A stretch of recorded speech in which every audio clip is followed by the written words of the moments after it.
अच्छा, अब next definition की बात करते हैं। नेक्स्ट डेफिनेशन हमें समझने में आसानी होगी अगर हमें पैरासाइट्स का पता होगा।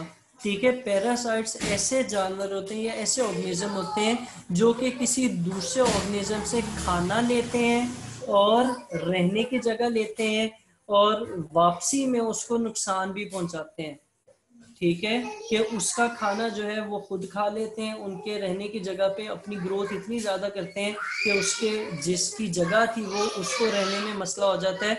तो हम उनको क्या कहते हैं, ऐसे ऑर्गेनिजम्स को पैरासाइट्स कहते हैं। और जिस चीज़ के, जिस ऑर्गेनिज्म के वो फूड और शेल्टर ले रहे हैं, उस ऑर्गेनिज्म को आप क्या कहते हैं, होस्ट कहते हैं।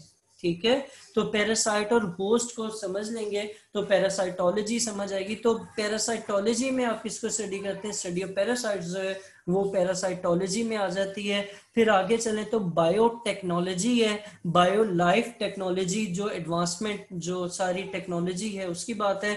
तो practical application of living organism to make substances for welfare of mankind, कि हम क्या करेंगे, प्रैक्टिकल एप्लीकेशन करेंगे टेक्नोलॉजी की, ताकि हम ऐसे सब्सटेंसेस बना सकें जो कि इंसानों के या जानवर के या लिविंग ऑर्गेनिज्म की बेहतरी के लिए यूज किए जा सकते हैं।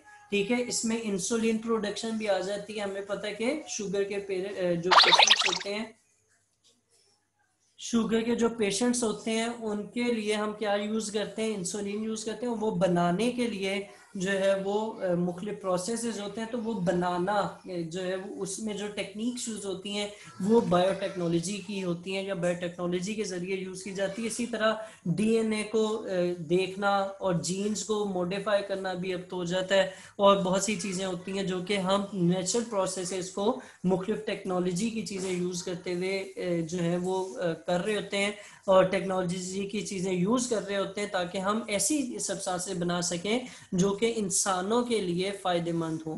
ठीक है, फिर आ जाते हैं इम्यूनोलॉजी। इम्यूनोलॉजी, अगर आप डालडा का घी लेंगे तो उसमें आप देखेंगे एक स्टैम्प सी लगी होती है और उसमें लिखा होता है इम्यूनिटी बूस्टर। ठीक है, इम्यूनिटी क्या चीज होती है, इम्यूनिटी बेसिकली एक सिस्टम है जो कि बाहर से आने वाला जरासीम के खिलाफ काम करता है। जब आपकी बॉडी में कोई जरासीम आते हैं तो आपका जो इम्यूनिटी सिस्टम है वो उन जरासीम को बाकायदा घेरता है, और जैसे पुलिस ने किसी मुजरिम को घेर के उस पर हमला करती है, इसी तरह आपकी बॉडी के अंदर मुख्तलिफ सेल्स हैं जो कि आने वाले जरासीम को टैकल करते हैं और उनको फाइट करते हैं। और जिसकी वजह से जब भी इन्फेक्शन होता है तो बुखार भी फील होता है। तो बेसिकली इम्यूनोलॉजी जो है वो उस सिस्टम ऑफ डिफेंस है अगेंस्ट मुख्तलिफ बीमारियां। तो हम क्या कहते हैं, इम्यूनिटी, इस सिस्टम को स्टडी करना किस में आएगा, इम्यूनोलॉजी में आएगा। अगर आप डिटेल में जाएं तो ये वो सिस्टम है जो कि डिफेंड करता है बॉडी को अगेंस्ट इन्वेडिंग माइक्रोब्स, बाहर से आने वाले जरासीम के अगेंस्ट।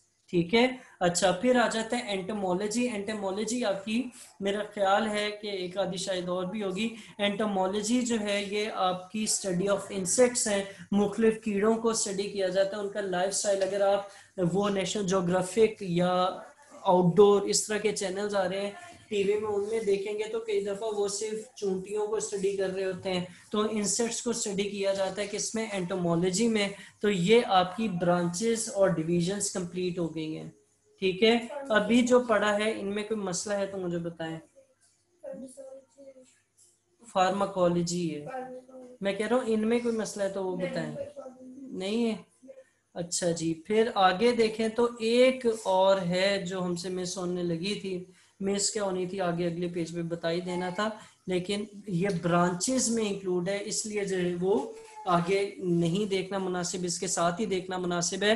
तो इसमें क्या चीज़ है, फार्माकोलॉजी। इसको मैंने पहले भी पढ़ाया था तो आपको बताया था कि हम जब मेडिकल स्टोर जाते हैं वहाँ पे कई दफ़ा उसका नाम फार्मेसी भी लिखा होता है। तो उसमें क्या चीज़ मिलती है, मुख्तलिफ ड्रग्स मिलती हैं, दवाइयाँ मिलती हैं जो कि हमें सही करती हैं, हमें बीमारियों को फाइट करने में हेल्प करती हैं। तो फार्माकोलॉजी में उन दवाइयों को किस तरह बनाया जाएगा, कौन सी दवाई किस दवाई के साथ मिलाई जाए तो क्या असर करेगी, ये सब की सब जो साइंस है वो कौन सी है, फार्माकोलॉजी है। तो इसमें हम मुख्तलिफ ड्रग्स को स्टडी करते हैं और उनका क्या इफेक्ट होगा ह्यूमन बॉडी के ऊपर, इसको भी उसी में स्टडी किया जाता है। ठीक है। यहाँ पर उन्होंने ब्रांचेस के बाद एक एडिशनल इंफॉर्मेशन दी है कि आजकल जो मेजर बायोलॉजिकल इश्यूज हैं वो क्या हैं। उनमें आपके पॉपुलेशन ग्रोथ है, इन्फेक्शियस डिजीज है, एडिक्टिव ड्रग्स है और पोल्यूशन। ये सारे मेजर बायोलॉजिकल इश्यूज हैं जो आजकल हमें फेस करने पड़ रहे हैं। और आगे चल के हम मुख्तलिफ रिलेशनशिप बायोलॉजी और अगले टॉपिक्स देखेंगे। अभी हमने सारी ब्रांचेस की हैं, किसी ब्रांच में कोई मसला है तो मुझे बताएं। नहीं है, चलें लगे वाले, फिर बाकी आगे देखेंगे कल इंशाल्लाह।